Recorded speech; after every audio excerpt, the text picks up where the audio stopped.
Good morning everyone. Welcome to career launcher the daily news analysis. आज के session में discuss करेंगे हम लोग 4 दिसंबर द हिंदू न्यूज़पेपर से आए हुए कुछ इंपॉर्टेंट आर्टिकल्स को।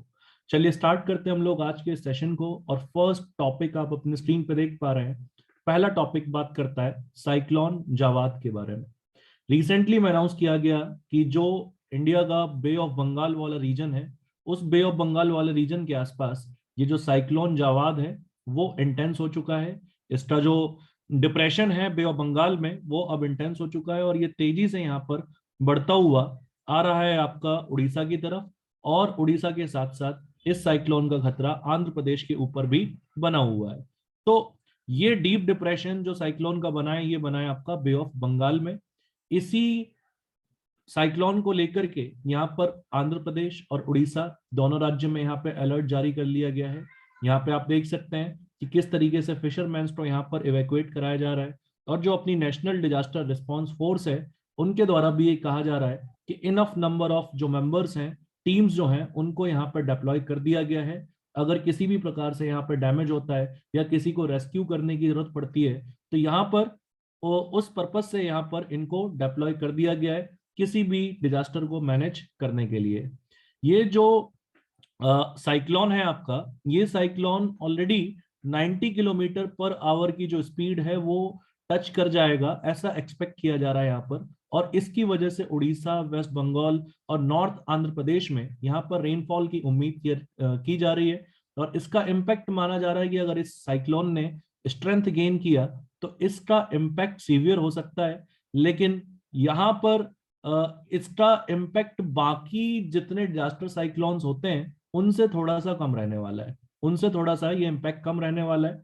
सो यहाँ पर इसकी इंटेंसिटी उतनी ज्यादा नहीं है जैसे कि रिसेंट में आई हुई साइक्लोन जैसे तितली की थी या फिर फालिन की थी, फनी की थी, हुदहुद साइक्लोन्स की थी। ये उतना इंटेंस तो नहीं है बट इसका भी कुछ ना कुछ इम्पैक्ट जरूर पड़ेगा। और इसको इसलिए कहा जा रहा है कि ये हो सकता है एक सीवियर साइक्लोनिक स्टॉर्म का फॉर्म डेवलप कर ले। अच्छा, अब हमारे एग्जाम पॉइंट ऑफ व्यू से कुछ स्टैटिक जीके की बातें हमें यहाँ पे पता होनी चाहिए। देखो, जो अपनी आईएमडी है, इंडियन मेट्रोलॉजिकल डिपार्टमेंट, उसके हिसाब से साइक्लोन की क्लासिफिकेशन करी जाती है।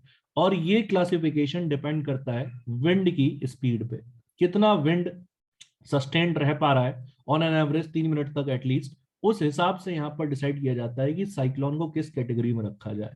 तो देखो, जब साइक्लोन शुरुआती फॉर्म में बनता है जस्ट आपका, तो उस समय पर उस साइक्लोन को हम कहते हैं कि इनिशियली साइक्लोन में डिप्रेशन डेवलप्ड हुआ है।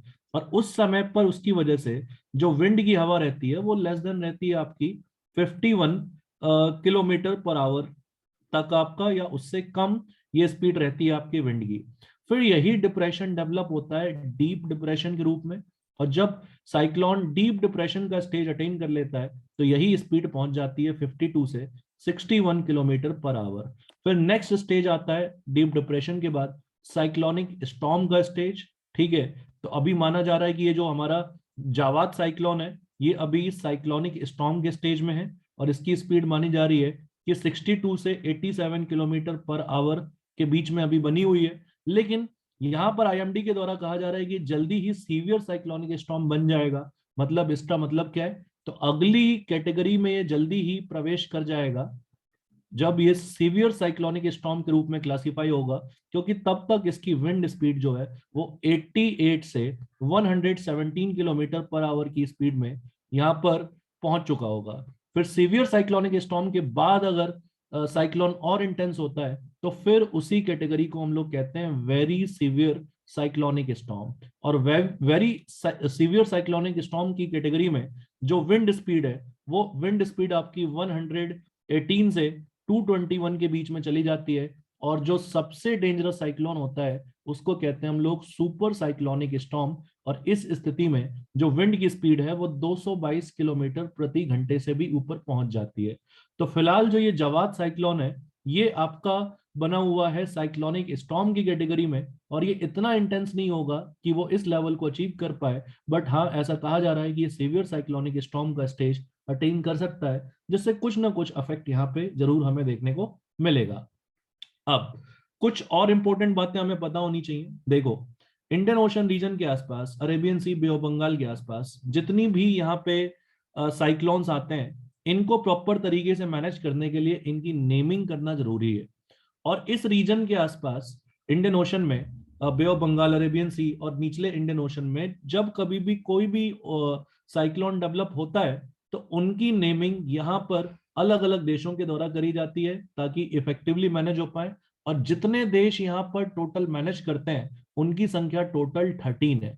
13 देश यहाँ पर साइक्लोन की नेमिंग का काम करते हैं और हर देश से यहाँ पे नाम लिया जाता है अल्फाबेटिकली। फिर उनको जब कोई नया साइक्लोन आता है तो उस नए साइक्लोन को अल्फाबेटिकली ऑर्डर में, जिस कंट्री का नाम प्रीवियस बीत गया है उसके अगली कंट्री ने जो भी नाम सजेस्ट कर रखा है वो नाम साइक्लोन को दे दिया जाता है। जैसे मान लो बांग्लादेश ने साइक्लोन का नाम दे रखा है निसर्ग। पहला साइक्लोन आया, साइक्लोन का नाम रख दिया गया निसर्ग। उसके बाद अल्फाबेटिकल ऑर्डर में इंडिया का नंबर आएगा, तो इंडिया की तरफ से मान लो कोई साइक्लोन का नाम दिया जाता है जैसे गति, तो अगला साइक्लोन का नाम इस रीजन में जो भी आए उसका नाम गति ही होगा। इस प्रकार से इंडिया के बाद ईरान आता है इस लिस्ट में, ईरान के बाद फिर आपका मालदीव्स आता है, मालदीव्स के बाद फिर अपना नेक्स्ट म्यांमार आता है, म्यांमार के बाद अगला कंट्री है इस रीजन में ओमान, फिर है आपका Pakistan, then comes Qatar, Qatar के बाद फिर आता है अपना सऊदी, सऊदी के बाद श्रीलंका, श्रीलंका के बाद नेक्स्ट कंट्री है अपनी थाईलैंड, थाईलैंड के बाद फिर आता है यूएई और यूएई के बाद आता है यमन। तो ये टोटल अपने 13 कंट्रीज हैं और हर देश अपनी तरफ से जो नाम है यहाँ पे वो सबमिट करते हैं। जो नाम होना चाहिए वो जेंडर न्यूट्रल होना चाहिए, वो किसी भी प्रकार से किसी को किसी की इमेज को नुकसान पहुंचाने के लिए ना इस्तेमाल किया जाए। कंट्री न्यूट्रल होनी चाहिए यहाँ पर, वो नाम जेंडर न्यूट्रल होना चाहिए। और ये देश नाम सबमिट करते हैं और टोटल 169 नेम्स जो हैं वो सबमिट किए जाते हैं। और इस 169 नेम्स में से ही अल्फाबेटिकली एक एक करके हर कंट्री की तरफ से जो नाम सजेस्ट किया गया है उनको लिया जाता है और साइक्लोन को ये नाम दिया जाता है। तो इस बार जो साइक्लोन जवाद आया है अपना, ये हमसे एग्जाम में पूछा जा सकता है कि साइक्लोन जवाद किस कंट्री ने यहाँ पर ये नाम प्रपोज किया था। तो जो साइक्लोन जवाद है इस नाम को देने का काम किया था आपका सऊदी अरबिया ने। और जो ये वर्ड जवाद है, इस जवाद का मतलब होता है आपका लिबरल और मर्सीफुल। तो यहाँ पर जो ये इस नाम का सिग्निफिकेंस आप ऐसे भी याद रख सकते हो कि साइक्लोनिक स्टॉर्म पिछले प्रीवियस स्टॉर्म जितना सीवियर नहीं होने वाला, तो ये थोड़ा सा मर्सीफुल रहने वाला है ये साइक्लोन। और इस साइक्लोन की नेमिंग करी है सऊदी अरबिया के द्वारा और इसका इम्पैक्ट कुछ हद तक पड़ेगा उड़ीसा, बंगाल और आंध्र प्रदेश पे। तो ये थी साइक्लोन जवाद और साइक्लोन को लेकर के कुछ इंपॉर्टेंट इंफॉर्मेशन स्टैटिक जीके के पर्सपेक्टिव से। चलिए हम लोग चलेंगे अब अपने नेक्स्ट आर्टिकल की तरफ। नेक्स्ट आर्टिकल यहाँ पे फोकस करता है एमजी नरेगा स्कीम के ऊपर। यहाँ पर सरकार के द्वारा एमजी नरेगा स्कीम में 25,000 करोड़ रुपए और डाला जाएगा। इसी बात को यहाँ पर ये आर्टिकल एक्सप्लेन कर रहा है। ये 25,000 करोड़ इस स्कीम में फंड करने के लिए सरकार ने यहाँ पर पार्लियामेंट में एक तरीके से सप्लीमेंट्री डिमांड करी है इस ग्रांट के लिए, ताकि वो एमजी नरेगा स्कीम में ये पैसा डाल पाए। यहाँ पर जिस तरीके से पेंडेमिक के बाद रूरल एरिया में जो जॉब्स खत्म हुए थे, माइग्रेंट वर्कर्स तेजी से अपने गांवों की तरफ चले थे, उसने रूरल इकोनॉमी के अंदर एक क्राइसिस डेवलप कर दी थी। तो उसी क्राइसिस को ओवरकम करने के लिए सरकार ने एमजी नरेगा स्कीम के अंतर्गत जो ज्यादा से ज्यादा मजदूर हैं जो शहरों से पलायन कर गए थे अपने गांवों की तरफ, अपने अपने राज्यों की तरफ, उनकी इस भीड़ को ऑब्जॉर्व करने के लिए और उनकी सिचुएशन को सॉल्व करने के लिए उनको 100 दिन तक एमजी नरेगा स्कीम के अंतर्गत काम पर रखने का फैसला किया था यहाँ पर। और इसी प्रोसेस में एमजी नरेगा स्कीम का लाभ उठाने वालों की जैसे ही संख्या बढ़ी इस पलायन के कारण, इस स्कीम में और भी ज्यादा जो पैसे हैं उसकी जरूरत पड़ने लगी यहाँ पर। तो जितना बजट में एलोकेट किया गया था इस स्कीम के लिए 73,000 करोड़ रुपए, उसको यहाँ पर ऑलरेडी इस स्कीम के अंतर्गत एग्जॉस्ट किया जा चुका है। और साथ ही साथ उस पैंडेमिक ईयर में एमजी नरेगा के बजट को भी रिवाइज किया गया था पिछली साल, जैसे 73,000 करोड़ से बढ़ा करके 1.1 लाख करोड़ कर दिया गया था ताकि रूरल इकोनॉमी को सपोर्ट किया जा सके। तो उसी प्रोसेस में यहाँ पर आप ये डाटा देख सकते हैं कि मैक्सिमम ये ऐसे स्टेट्स हैं जो ऑलमोस्ट अपने अपने जो फंड है, उस एमजी नरेगा स्कीम के अंतर्गत इनको मिलने वाला पैसा है, उस पैसे का ये 100% से भी ज्यादा इस्तेमाल कर चुके हैं जॉब्स देने के लिए यहाँ पर। और ये केवल दिसंबर 3 तक की हालत है। तो यहाँ पर अगर एमजी नरेगा स्कीम को हमें और चलाना है आगे, तो यहाँ पर हमें फ्रेश फंड जो है उसको एलोकेट करना पड़ेगा। और उसी प्रोसेस में सरकार यहाँ पे 25,000 करोड़ रुपए की सप्लीमेंट्री डिमांड यहाँ पर पार्लियामेंट में कर रही है। यहाँ पर मजदूर किसान शक्ति संगठन जो है, उनका कहना है कि कम से कम 50,000 करोड़ रुपए की और आवश्यकता थी, और ये जो एलोकेट किया जा रहा है ये उसका हाफ है। और दूसरी बात यहाँ पे उन्होंने कंसर्न भी दिखाई है कि कोई क्लियर नहीं किया जा रहा कि इस पैसे को कब रिलीज किया जाएगा, कब ये पैसा लोगों को पहुंचेगा। जो लोग वेजेस के लिए वेट कर रहे हैं, वो ऑलरेडी अपनी उनको काम करते करते जो 1 महीने का टाइम होता है उससे ज्यादा बीत चुका है, या डेली वेज का जो लिमिट होता है वो बीत चुका है यहाँ पर।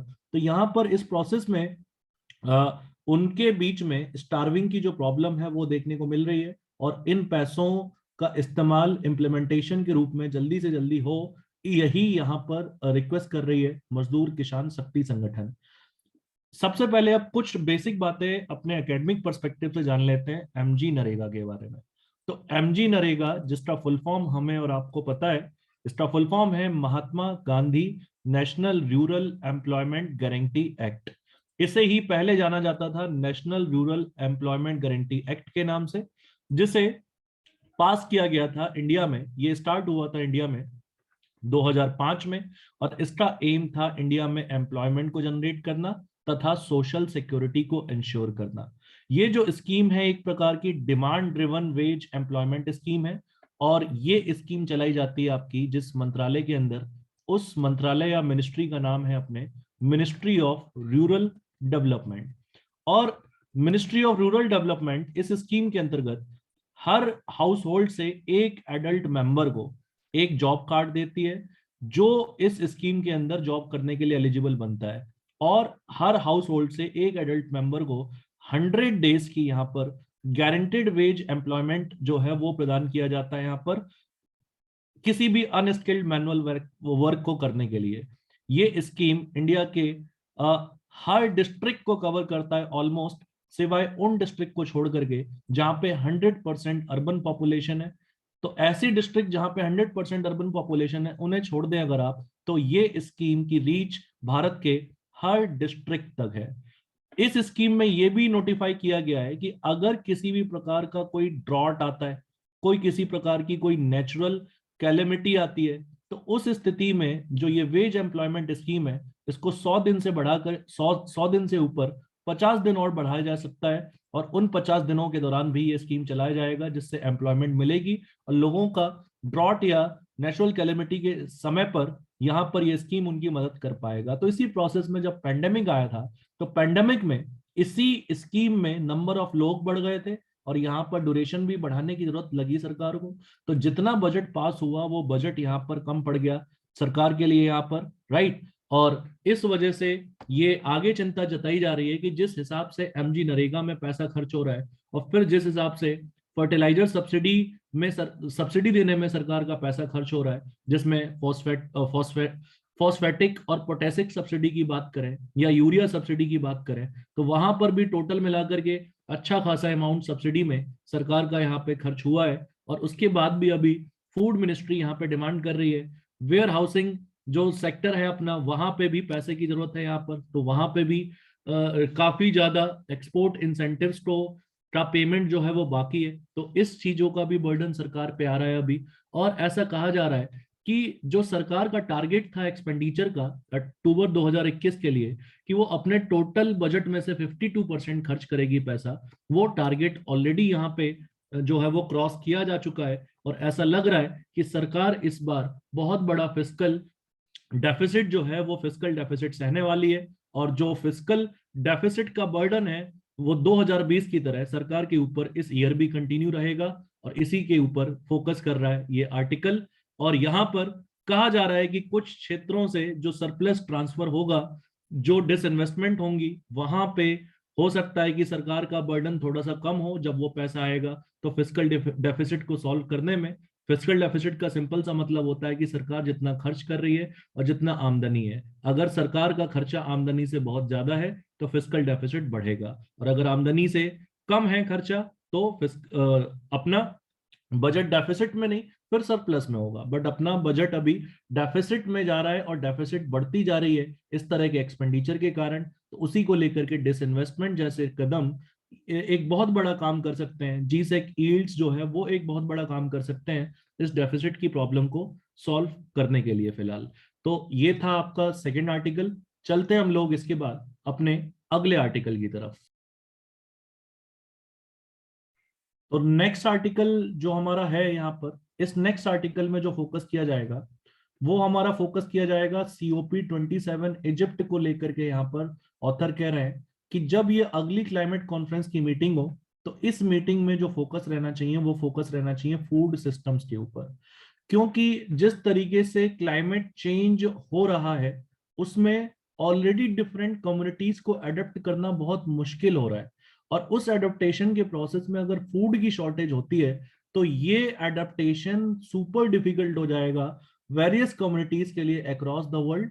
तो इस वजह से सबसे ज्यादा फोकस होना चाहिए फूड सिस्टम के ऊपर अगली क्लाइमेट कॉन्फ्रेंस की मीटिंग के दौरान। और जो ब्रोकन फूड सिस्टम है उसको फिक्स करने की यहाँ पे जरूरत है, और प्रॉपर तरीके से फाइनेंस के एडेप्टेशन की जरूरत है यहाँ पर। और जो क्लाइमेट चेंज की जो प्रॉब्लम्स हैं उसके प्रति हमें अर्जेंसी दिखाने की जरूरत है, तभी हम इस क्लाइमेट क्राइसिस और हंगर से निपट सकते हैं, और जो एडेप्टेशन है वो लोग बेटर तरीके से इस क्लाइमेट चेंज के माहौल में कर पाएंगे। तो उसी को फोकस करके ये एडिटोरियल यहाँ पे लिखा गया है। चलिए इसको समझने का काम करते हैं। देखिए, सबसे पहली बात, यूनाइटेड नेशन की अभी हाल ही में हम सभी को पता है कि कॉन्फ्रेंस ऑफ पार्टीज की 26th मीटिंग हुई ग्लासगो में अक्टूबर 31 से लेकर नवंबर 12 के दौरान, जहां पे बहुत ह्यूज गैदरिंग देखी गई। काफी सारे यहाँ पे बड़े बड़े हेडलाइंस आए क्योंकि काफी कंट्रीज ने यहाँ पे नेट जीरो एमिशन का अनाउंसमेंट किया। फिर कुछ मामलों में जब ये पीछे हटे तो उनको क्रिटिसिज्म सहना पड़ा। कुछ लोग कंट्रीज को क्रिटिसाइज किया गया यहाँ पर कि उन्होंने जो कमिटमेंट करी है वो कमिटमेंट बहुत कम की है यहाँ पर। इसी प्रोसेस में COP26 अभी हाल ही में बीता। यहाँ पर कुछ ना कुछ प्रोग्रेसिव एफर्ट हमें जरूर देखने को मिले इस COP26 में। जैसा कि गवर्नमेंट्स ने कमिट किया कि ग्रीन हाउस गैस एमिशन को रिड्यूस करने के लिए वो $356 मिलियन जो है वो सपोर्ट प्रोवाइड करेंगे। और ये सपोर्ट आएगा नेशनल और रीजनल गवर्नमेंट की तरफ से, ताकि मोस्ट वल्नरेबल जो लोग हैं उनको प्रोटेक्ट किया जा सके। लेकिन ये जितना भी फंड अभी आया है ये इनफ नहीं है। ये इनफ नहीं है क्लाइमेट चेंज के इफेक्ट को रोकने के लिए और डेवलपिंग कंट्री की भी हेल्प करने के लिए। ये जो हमने गोल सेट कर रखा है कि हम प्री इंडस्ट्रियल लेवल से जो टेम्परेचर राइज है वो 2 डिग्री सेल्सियस से ऊपर नहीं जाने देंगे, उस टारगेट को पूरा करने के लिए ये अमाउंट बिल्कुल भी नहीं है।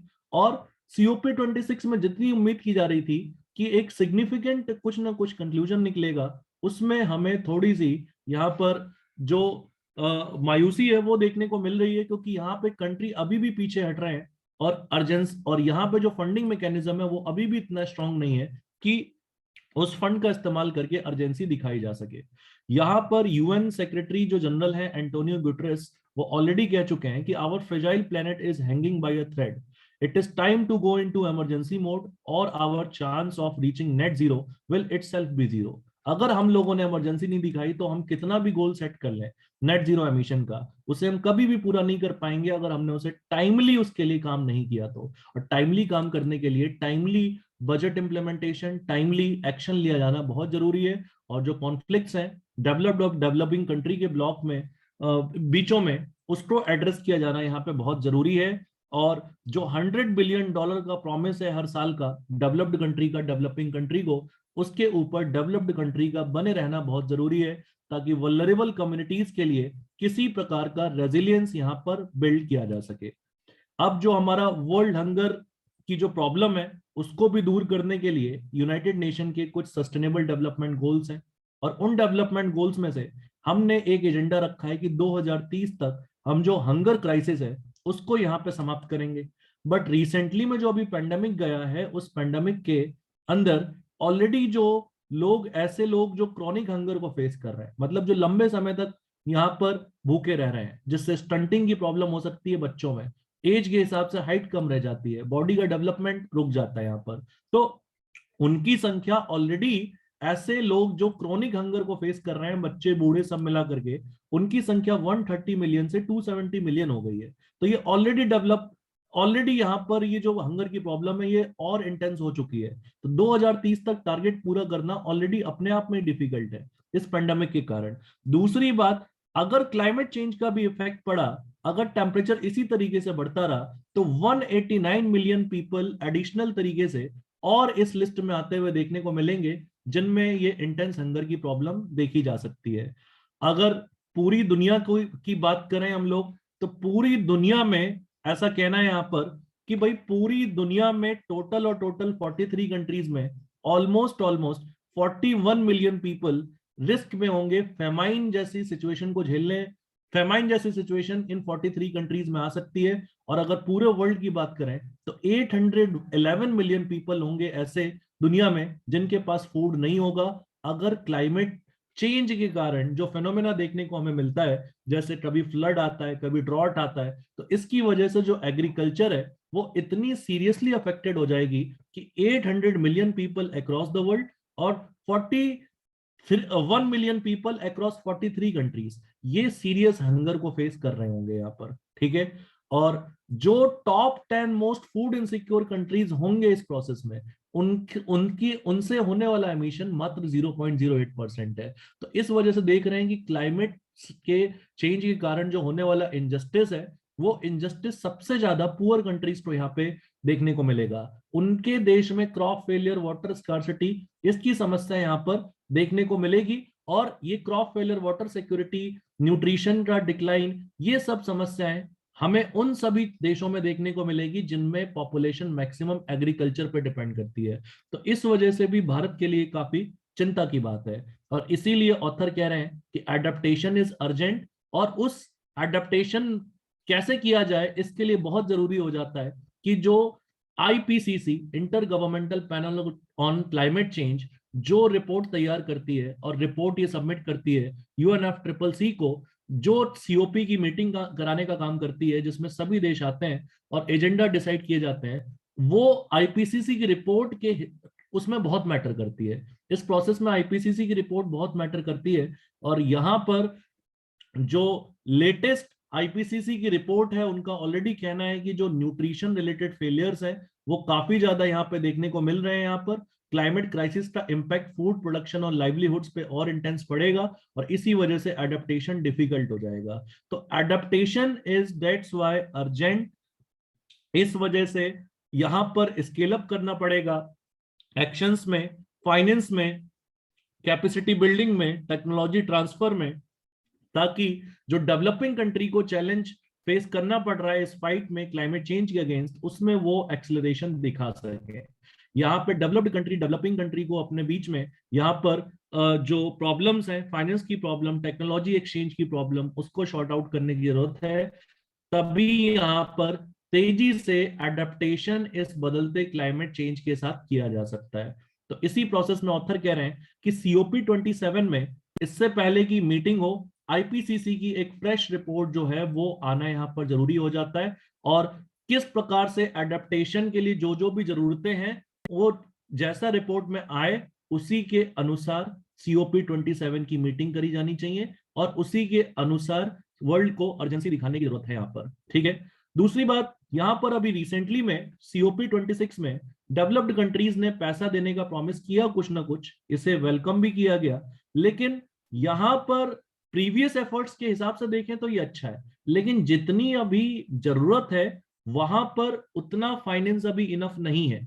इस फील्ड में भी क्लाइमेट चेंज को टैकल करने के लिए डेवलप कंट्री को और कंट्रीब्यूट करने की जरूरत है। और केवल डेवलप कंट्री ही नहीं, जो अपने मल्टीलैटरल डेवलपमेंट बैंक्स हैं, फाइनेंशियल इंस्टीट्यूशंस हैं, या दूसरे प्राइवेट सेक्टर्स हैं, इनको भी फाइनेंस का मोबिलाइजेशन एनहेंस करने की जरूरत है, ताकि उसी स्केल पे डिलीवर किया जा सके जिस स्केल पे यहां पर चीजें अफेक्ट हो रही हैं क्लाइमेट चेंज की वजह से, ताकि एडेप्टेशन बेटर हो पाए यहाँ पर। ठीक है। और ये कहा जा रहा है कि जो मिस्टर ग्यूटरेस हैं, जनरल सेक्रेटरी, उन्होंने मिलान इटली में कहा था कि डेवलपिंग नेशंस को कम से कम एडेप्टेशन और रेजिलियंस के लिए 50% फंड की जरूरत है।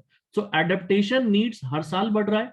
अभी के हिसाब से देखें तो डेवलपिंग कंट्री को $70 बिलियन की जरूरत है, और ये जल्दी ही क्लाइमेट चेंज में एडेप्टेशन इतना कॉस्टली हो जाएगा कि अमाउंट $300 बिलियन भी पहुंच सकता है। तो उस प्रोसेस में इससे पहले की चीजें इंटेंस हो, हमें उनको संभालना पड़ेगा, टाइमली संभालना पड़ेगा। और इसी प्रोसेस में जो फाइनेंशियल मैकेनिज्म है उसको हमें स्ट्रेंथन करना पड़ेगा, ताकि क्लाइमेट चेंज के खिलाफ जितने भी एक्शन ले रहे हैं जिसमें फंड की आवश्यकता है उसमें किसी भी प्रकार से हमें कॉम्प्रोमाइज ना करना पड़े। राइट? तो यहाँ पर ऑथर कह रहे हैं कि हमें फोकस करना चाहिए एडेप्टेशन के लिए रेजिलिएंट लाइवलीहुड्स क्रिएट करने के ऊपर, फूड सिक्योरिटी सॉल्यूशंस क्रिएट करने के ऊपर, लाइवलीहुड जो वल्नरेबल कम्युनिटीज हैं उनका इंप्रूव करने के ऊपर, फिर क्लाइमेट रेजिलिएंट फूड क्रॉप्स को डेवलप करने की जरूरत है जैसे मिलेट, जो न्यूट्रिशनल सिक्योरिटी भी देगा और इस बदलते क्लाइमेट चेंज में बेटर ग्रो भी हो सकता है। तीसरी बात, वुमेन का कंट्रोल और ओनरशिप प्रोडक्शन प्रोसेस में और एसेट्स में बढ़ाना पड़ेगा यहाँ पर। चौथी बात, एक रेजिलिएंट एग्रीकल्चर सेक्टर डेवलप करने की जरूरत है बाय क्रिएटिंग सस्टेनेबल अपॉर्चुनिटीज, जैसे कि उन तक बेटर फाइनेंस पहुंचाया जाए, बेटर लोन दिया जाए, इनोवेशन पहुंचाई जाए इस सेक्टर में, ताकि एग्रीकल्चर सेक्टर में फूड की प्रोडक्शन बढ़े। और जो सिविल सोसाइटी और जो उनकी नॉलेज और उनकी कैपेसिटी है वो गवर्नमेंट के साथ अगर मिलकर के काम करेंगे तो इस सेक्टर में और विकास किया जा सकता है, जिससे ओवरऑल अगर एग्रीकल्चर सेक्टर में महिलाओं का पार्टिसिपेशन बढ़ता है, महिलाओं की ओनरशिप बढ़ती है, सिविल सोसाइटी का पार्टिसिपेशन बढ़ता है, न्यूट्रिशनल क्रॉप्स को प्रमोट किया जाता है, रेजिलिएंट इंफ्रास्ट्रक्चर और इनोवेशन पहुंचाया जाता है, तो फूड सिक्योरिटी की समस्या से यहां पर निपटा जा सकता है। ऑथर इसी पॉइंट को यहां पर हाईलाइट कर रहे हैं और उन्होंने रेफर किया है यहाँ पे यूनाइटेड नेशन की special envoy for food system summit को भी, जिसने कहा कि it is an unprecedented focus on food system, food and agriculture, और इस पर सीरियसली ध्यान देने की जरूरत है। जो इन्होंने रिसेंटली में डाटा प्रेजेंट किया कि 800 million people are going to bed hungry, ये एक बहुत ही डरावनी पिक्चर है और इसी पिक्चर को क्लाइमेट चेंज के साथ इंटीग्रेट करके COP27 में इस पिक्चर के ऊपर फोकस करने की जरूरत है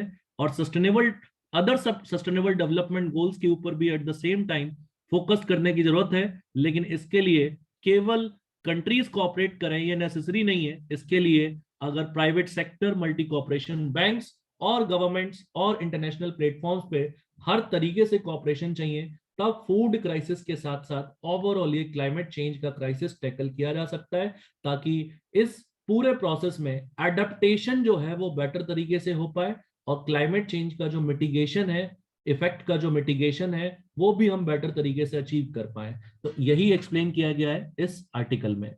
सो आई होप आप सभी को ये तीनों ही आर्टिकल समझ में आए होंगे और अगर आपको ये एनालिसिस अच्छी लगी तो आप इस सेशन को लाइक कर सकते हैं, शेयर कर सकते हैं, सब्सक्राइब कर सकते हैं। मिलेंगे हम लोग कल इसी तरह इस सेशन के साथ। So that's all from my side everyone. Have a good day to all of you.